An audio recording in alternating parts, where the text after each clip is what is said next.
আসসালামু আলাইকুম। বাংলার সংবাদে সবাইকে স্বাগত জানাচ্ছি। আমি নাইম ফাথুম মুবিন। সংবাদ শিরোনাম।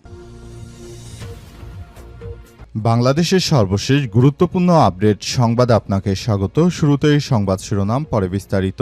প্রথমেই জানাবো আমাদের হাতে থাকা সর্বশেষ গুরুত্বপূর্ণ সবথেকে তাজা আপডেট সংবাদ। বাড্ডায় জামাতের বিক্ষোভ মিছিল, জনগণকে হতাশ করে সরকার গণবিরোধী বাজেট প্রদান করেছে।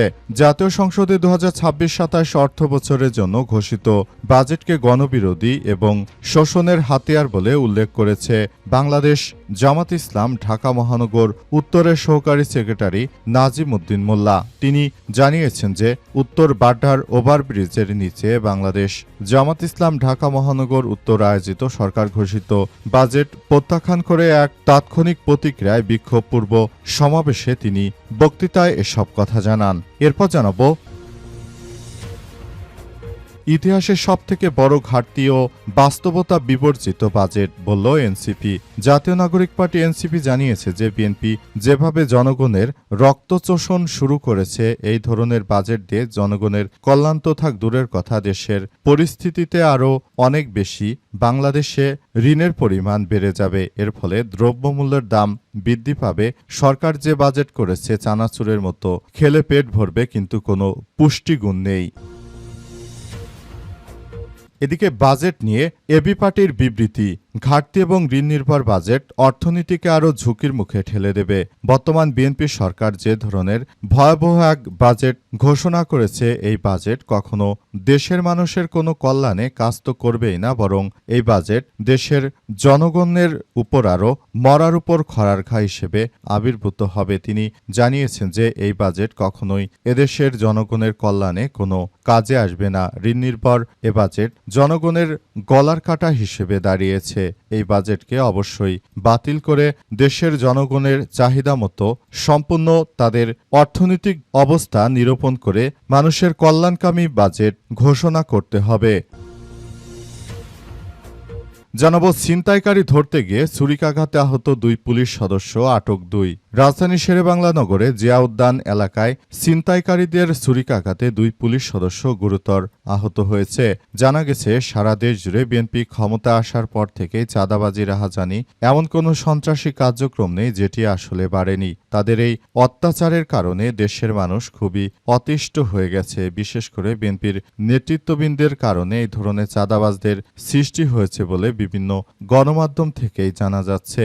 তাই নতুন করে এই বিষয়গুলো নিয়ে সবাই অনেক বেশি আতঙ্কিত হয়েছে। এর মধ্যে পুলিশের সদস্যরা তারা এই ছিনতাইকারীদের হাতে নিরাপদ নয়।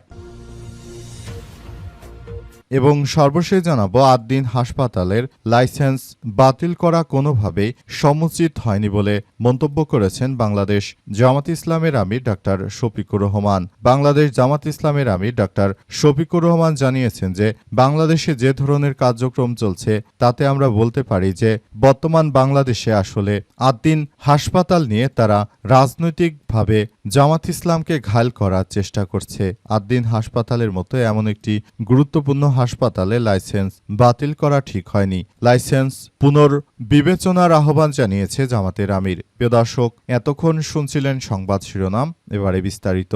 তবে তার আগে বন্ধুরা অনুরোধ থাকবে, এই সংবাদটিতে একটি লাইক দিন। এই চ্যানেলে আপনি নতুন হয়ে থাকলে আমাদের সংবাদটি দেখতে দেখতে চ্যানেলটি সাবস্ক্রাইব করে রাখুন। কমেন্ট করে বন্ধুরা আপনার মূল্যবান মতামত জানিয়ে দিন আপনি বিশ্বের কোন দেশ থেকে বা বাংলাদেশের কোন স্থান থেকে আমাদের সংবাদটি দেখছেন এবং শুনছেন। আর বন্ধুরা, সংবাদটি আপনার সোশ্যাল মিডিয়া ফেসবুকে শেয়ার করে বন্ধুদেরও দেখার সুযোগ করে দিন। আজকের এই সংবাদ সম্পর্কে আপনার মূল্যবান মতামত কমেন্ট বক্সে কমেন্ট করে জানিয়ে দিন। গাজা যুদ্ধে আপনি যদি নিরীহ ফিলিস্তিনিদের ভালোবেসে থাকেন বন্ধুরা, কমেন্ট বক্সে ইয়েস লিখে পুরো বিশ্ববাসীকে আমাদের এই তাজা আপডেটটি দেখার সুযোগ করে দিন। এবারে বিস্তারিত। জনগণকে হতাশ করে সরকার গণবিরোধী বাজেট প্রদান করছে, বলল জামাত ইসলাম। আবারও জামাত ইসলাম মাঠে নেমেছে। তারা বাজেটের বিরুদ্ধে বিভিন্ন বক্তৃতা দেওয়ার পাশাপাশি মাঠে নেমে সরকারের বিভিন্ন সমালোচনা করতে শুরু করেছে।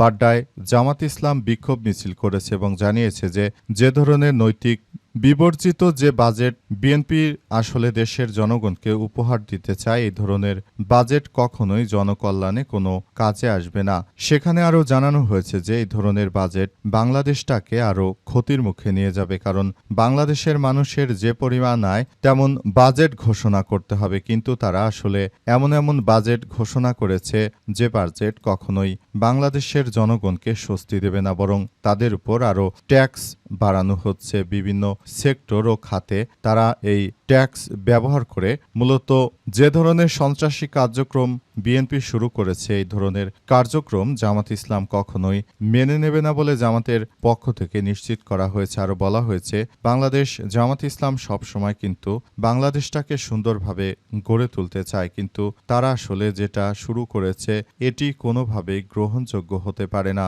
সারা দেশ জুড়ে জামাত ইসলাম আরও ব্যাপক আন্দোলন গড়ে তোলার ঘোষণা দিয়েছে, যাতে করে বিএনপির এই ধরনের অত্যাচারী বাজেট শেষ হয়, দেশের জনগণ যেন তাদের প্রকৃত মূল্যায়ন পায়, এমন কথাই জানিয়েছে বিএনপি। বিএনপির সবথেকে বড় বর্তমান অপোজিট পার্টি বাংলাদেশ জামাত ইসলাম। জামাতের পক্ষ থেকে আরও বলা হয়েছে, তাই সবাইকে বলবো আপনারা যার যার জায়গা থেকে এই পরিস্থিতিগুলো মোকাবেলা করার জন্য সর্বদা প্রস্তুতি নিন। ইতিহাসের সবচেয়ে বড় ঘাটতি ও বাস্তবতা বিবর্জিত বাজেট, বলল এনসিপি। জাতীয় সংসদে পেশ করা 2026-27 অর্থবছরের প্রস্তাবিত বাজেটকে অত্যন্ত উচ্চাভিলাষী ও বাস্তবতা বিবর্জিত বলে মন্তব্য করেছেন জাতীয় নাগরিক পার্টি এনসিপির ছায়া বাজেট কমিটির প্রধান ডক্টর আতিক মুজাহিদ এমপি। আজ এক বিবৃতিতে তিনি এই মন্তব্য করেছেন। এনসিপি ছায়া বাজেট কমিটির প্রধান ডক্টর আতিক মুজাহিদ এসব কথা জানিয়েছেন। তিনি বলেন, বিএনপি আসলে দেশের মানুষকে যে ধরনের বিপর্যয়ের মুখে ঠেলে দিচ্ছে সেটি গ্রহণযোগ্য নয়। দেশের জনগণ এখনো প্রান্তিক, তারা এত বিপুল পরিমাণ রাজস্ব জনগণের ঘাড়ের উপরে তারা চাপিয়ে দিচ্ছে। দেশের প্রতিটি সেক্টরে বিএনপি নতুন করে যে ধরনের রাজস্ব চাপিয়ে দিচ্ছে সেটি বাংলাদেশের জনগণকে আরও ভাবাবে বলে মন্তব্য করেছেন তিনি আরও জানান, আমি সবাইকে বলতে চাই, আপনারা যার যার জায়গা থেকে এখনই বিএনপির এই ধরনের অবাস্তব বাজেটের বিষয়ে প্রতিরোধ গড়ে তুলুন। যদি এভাবে আপনাদের ঘাড়ে করের বোঝা চাপিয়ে দেয়, তাহলে ভবিষ্যতে বাংলাদেশের সবাই কিন্তু আবারও ভয়াবহ চরম বিপর্যয়ের মুখে পড়ে যাবে। আর তাদের এই বাজেট হচ্ছে তাদের নেতাকর্মীদেরকে লালন পালন করার জন্য জনগণের ঘাড়ে অতিরিক্ত ট্যাক্স তারা চাপিয়ে দিচ্ছে। এটি দেশের জনগণ কখনোই মেনে নেবে না বলে জানান তিনি। তাই সবাইকে সব বিষয় নিয়ে খুবই গুরুত্ব সহকারে কার্যক্রম চালানোর ব্যাপারে উৎসাহিত করেছেন তিনি আরও জানান, আমি সবাইকে বলতে চাই, আপনারা যার যার জায়গা থেকে এই পরিস্থিতিগুলো সুন্দরভাবে গড়ে তোলার মধ্য দিয়ে আসলে সবাই খুব গুরুত্ব সহকারে এগিয়ে যেতে হবে এবং বিএনপির এই ধরনের কার্যক্রমগুলোকে প্রতিহত করার মধ্য দিয়ে আমাদের সবাইকে সুন্দরভাবে পরিবেশ গড়ে তুলতে হবে বলে এমন তথ্যই তিনি উল্লেখ করেছেন। বিএনপির এই বাজেট বাংলাদেশের মানুষের মরার উপর খড়ার ঘা, বলল এবি পার্টি। আমার Bangladesh party AB party budget নিয়ে বিবৃতি দিয়েছে। তারা জানিয়েছে যে বাংলাদেশে যে ধরনের বাজেট ঘোষণা করা হয়েছে এই বাজেট আসলে কোনোভাবেই গ্রহণযোগ্য নয়, এটি প্রতিহত করতে হবে। এই ধরনের বাজেট বাংলাদেশের জনগণের জন্য খুবই কষ্টকর এক বাজেট হিসেবে তারা এই বাজেটকে সামনে নিয়ে এসেছে। অর্থাৎ এই বাজেটে বাংলাদেশের প্রতিটি মানুষকে করের আওতায় নিয়ে আসা হচ্ছে। আপনি বছরে কি আয় করলেন না করলেন সেটি বিষয় নয়, আপনাকে অতিরিক্ত কর দিতে হবে, যেটা বাংলাদেশের মানুষ কখনোই অভ্যস্ত ছিল না। এই ধরনের কার্যক্রম আসলে মেনে নেওয়া যায় না বলে উল্লেখ করেছে এবি পার্টি।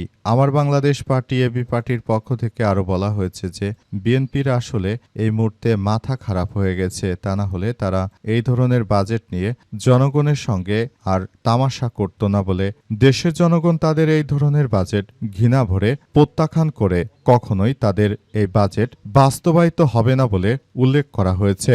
এই ধরনের বাজেটকে তাই এবি পার্টি সহ সারা দেশবাসী চরমভাবে আসলে এই বাজেটকে সবাই প্রত্যাখ্যান করে। এই বাজেট কখনো জনবান্ধব কোনো বাজেট হতে পারে না বলে উল্লেখ করেছে এবি পার্টির নেতৃত্ববৃন্দরা। এ সময় আমার বাংলাদেশ পার্টির বিভিন্ন স্তরের নেতৃত্ববৃন্দরা উপস্থিত ছিলেন। রাজধানীতে ছিনতাইকারীদের ধরতে গিয়ে পুলিশের উপর ছুরিকাঘাত, 2 পুলিশ সদস্য গুরুতর আহত। আবারও বাংলাদেশে বিএনপি সরকার ক্ষমতায়, আবারও দেশজুড়ে অনাকাঙ্ক্ষিত ঘটনা। এই ছিনতাইকারীদের কারণে বাংলাদেশের মানুষ অনেক বেশি অতিষ্ঠ হয়ে পড়েছে। বিএনপি যখনই ক্ষমতা আসে দেশজুড়ে ছিনতাই, রাহাজানি, চাঁদাবাজি এমন কোনো সন্ত্রাসী কার্যক্রম নেই যেগুলো আসলে না বাড়ে। সুতরাং বিএনপির এই কার্যক্রমগুলো আসলে সবার জন্য অনেক বড় ধরনের সমস্যার সৃষ্টি করছে। বিশেষ করে বিএনপির কিছু নেতৃত্ববৃন্দ রয়েছে, তারাই মূলত এই ধরনের চাঁদাবাজ তৈরি করে থাকে। অর্থাৎ বিএনপির অনেক বড় ধরনের ইচ্ছা যে তারা চাঁদাবাজি করে দেশে আবার একটি অরাজক পরিস্থিতি তারা তৈরি করতে চায়। তাদের এই চাঁদাবাজি থেকে দেশের মানুষকে মুক্ত করতে সবাই এখনই বদ্ধপরিকরভাবে কার্যক্রম চালানো উচিত। যদি এটা আসলে না করা হয় তাহলে ভবিষ্যতে আসলে পুরো পরিস্থিতি কোন দিকে যাবে সেটি কেউই বলতে পারছে না। সবাই আসলে যার যার জায়গা থেকে বিএনপির এই সন্ত্রাসী কার্যক্রমগুলোকে প্রতিহত করার চেষ্টা চালিয়ে যাচ্ছে। মূলত বিএনপি আসলে যে ধরনের কার্যক্রমগুলো চালাচ্ছে সেটি দেশের জনগণের জন্য খুবই ভয়াবহ এক বিপজ্জনক অধ্যায় হিসেবে আবির্ভূত হচ্ছে। তাই বিএনপির এই সন্ত্রাসী কার্যক্রম থেকে এখনই দেশের জনগণ মনে করে তাদেরকে বেরিয়ে আসতে হবে। তারা যদি দেশের মানুষের জন্য এতটুকু করতে না পারে, সেটি দেশের জনগণই তাদের বিরুদ্ধে আসলে কার্যক্রম চালাবে এবং আগামীতে তাদের বিরুদ্ধে সবাই মাঠে নামতে বাধ্য হবে।